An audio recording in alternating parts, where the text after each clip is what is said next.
fragrance world. Thank you so much for stopping by today. My name is Benjamin, and I do review fragrances, colognes, perfumes, and all things scent related.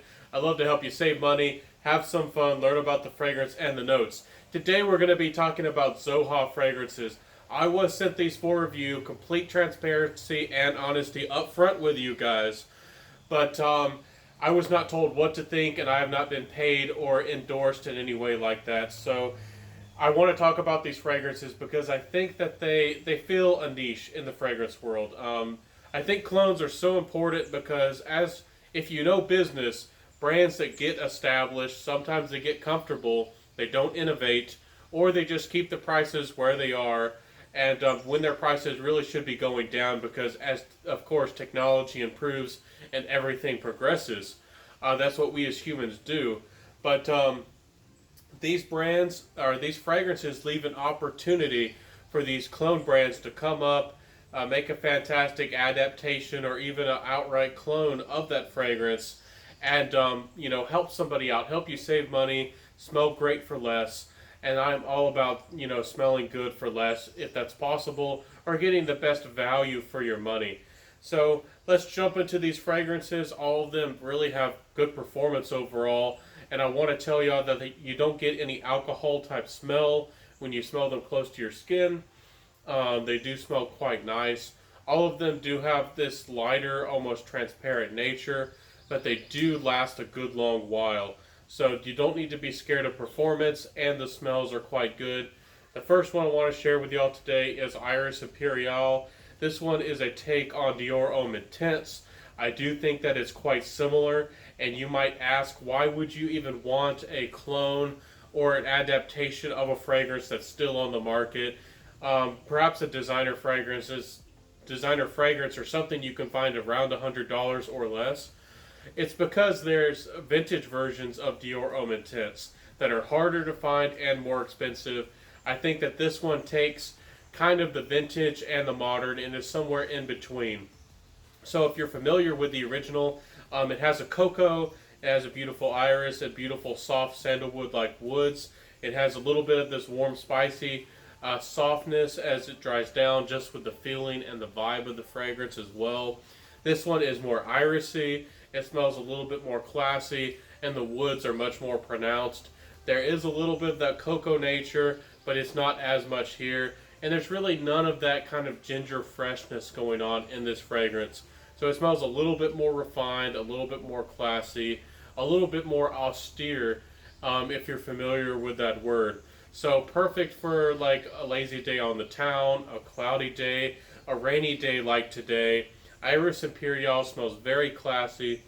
A lot of people complain about or talked about the old versions for being too iris heavy. That's one reason they reformed them. They did what a lot of people wanted. If you don't want to search the internet or pay a lot of money, big bucks, for a vintage bottle that has more iris, this one has more iris, but it's not unwearable, it's not overbearing, and it has a lot of woods in the dry down. I do think that the iris does tend to lend this fragrance a little bit more feminine, but it is completely unisex. So check this one out. I really do recommend this one for the ladies. If you want a woody fragrance and something that smells classy and refined, and you like iris or you've never tried iris in a fragrance, this one is one of the best irises that you could possibly get without going for a full-on expensive niche fragrance. So you've got to try this out. See what you think about it. If you want a woody fragrance, something that's a little bit more confident, a little bit more reserved, a little bit more for a lady who perhaps likes to wear purple or dark purple or perhaps even black. So a very nice fragrance though. Smells a little bit more regal and refined. Check out Iris Imperiale. And again, I'm not trying to hype these fragrances. I think that the quality is here behind these fragrances and that they did a very good job. Again, one of those that I think that they did an extremely good job on is Emirati Oud. Emirati Oud has that sap-like, amber-like quality to the oud. This isn't a dark, deep barnyard oud. This is a sappy, amber-like oud. There's a really nice exotic Arabian spice to this fragrance, of course, with that really nice floral nature, blending its quality and helping this fragrance not to be so dark or heavy or musty. It does smell a little bit dry, but it does smell exotic. If you never wanted to go for a full-on like exotic, spicy Arabian fragrance, if you've always been scared of oud, this is a very wearable oud, but I do feel like this one smells more like a classic men's aromatic fragrance, but it smells more exotic. So you got to try this one out if you're a classy masculine gent and you like those spicy aromatic fragrances, those classics, and you want something exotic, something different, something that really has an interesting character behind it. All these fragrances are wearable. This one is not too heavy and not too dark. They all have this almost floral, almost freshness that helps lighten the fragrance up behind it all. So a very wearable fragrance, a very approachable fragrance for what it is. Check out Emirati Oud if that's the kind of thing you're interested in. I think that it does a very good job. And for a kind of oud fragrance, it's very wearable, which I do like. The next one here is Encrypt. This is a clone of Leighton by Parfums de Marly. This one can save you serious money. This one is a more wearable, easy to wear take on Leighton. It is very wearable, very likable, and it doesn't have as much of the deep, dark nature that Leighton has, even though that is a very balanced fragrance. In the dry down, it can become a little bit darker, a little bit more heavy. This one is just more light. I don't feel like the apple is as pronounced in this fragrance. I feel like this one has a little bit more of a plum nature. And of course, you're getting a little bit of that coffee vibe, a little bit of a very modern, wearable oud, some very nice woods in the dry down. This one just makes Leighton a more wearable, more everyday fragrance, more versatile. And if you just are obsessed with Leighton and that DNA, and you want to save that for fancy occasions, or maybe just for the fall and the winter, this one is going to help you wear it more on like spring days or the summer, perhaps indoors or summer nights. This one is a really nice fragrance.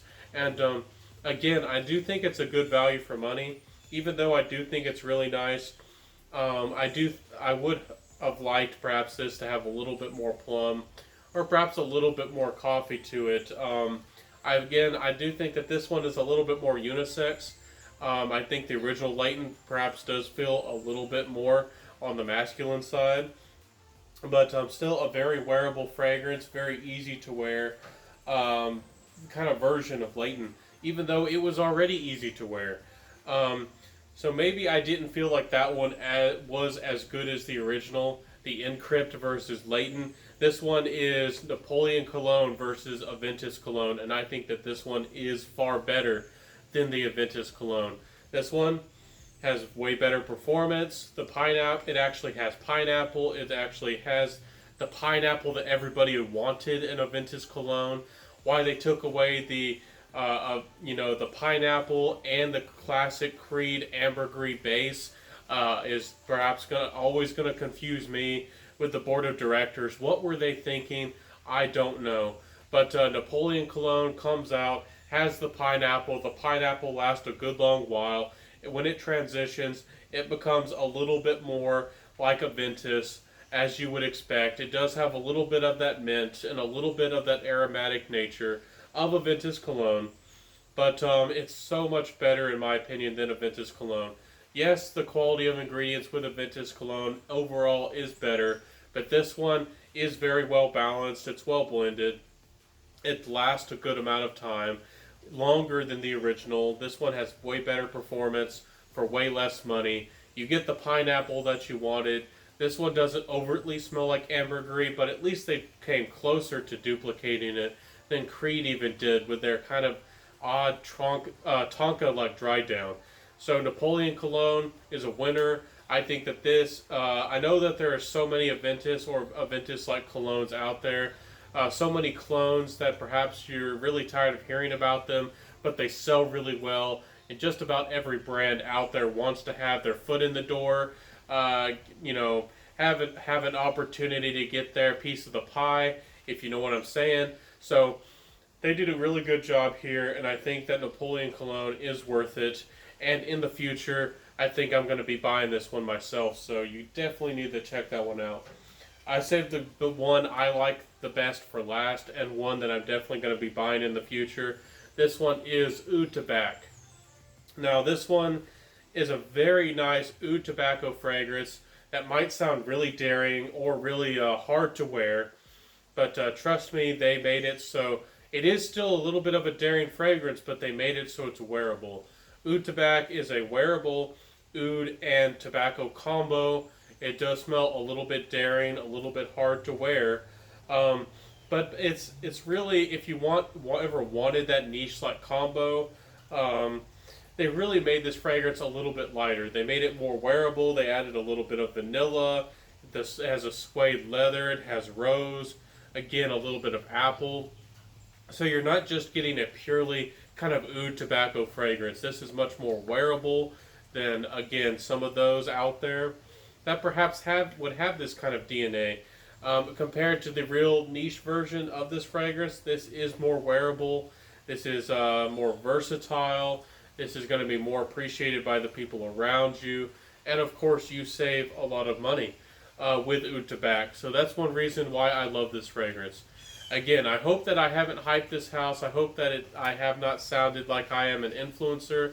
I am a reviewer, but I wanted to bring these out to y'all because I think that these fragrances are fantastic. I think that they're very well done for what they are for the price. You can check out their prices. I believe they're about 50 or 60, a price that you would expect from a cologne house like Fragranza. So you can check out their website. Again, I wasn't asked or told to do any of this. I was just sent these to try them and review them. So thank y'all so much for being here today. If you like cologne content, if you like saving money, please like, comment, subscribe, hit that notification bell. Let me know what you think about this brand. Let me know what you feel about this brand. Again, I wasn't the biggest fan of Encrypt, but I really do like the Napoleon Cologne and the Oud Tobacco, and I do think the Emirati Oud is something special for you classy gents out there. So check all of these out. I think that Zoha, again, has done a good job. There's no doubt about it, and I'll see y'all next time. Wear what you love. Again, please give me a like, comment, subscribe, and even share the video and tell a friend about this channel. My big goal is to hit 2,000 by the end of the year. Let's make that happen. I'll see you next time. Have a fantastic week. We just started, but it's going to be an awesome week. I'll see you next time.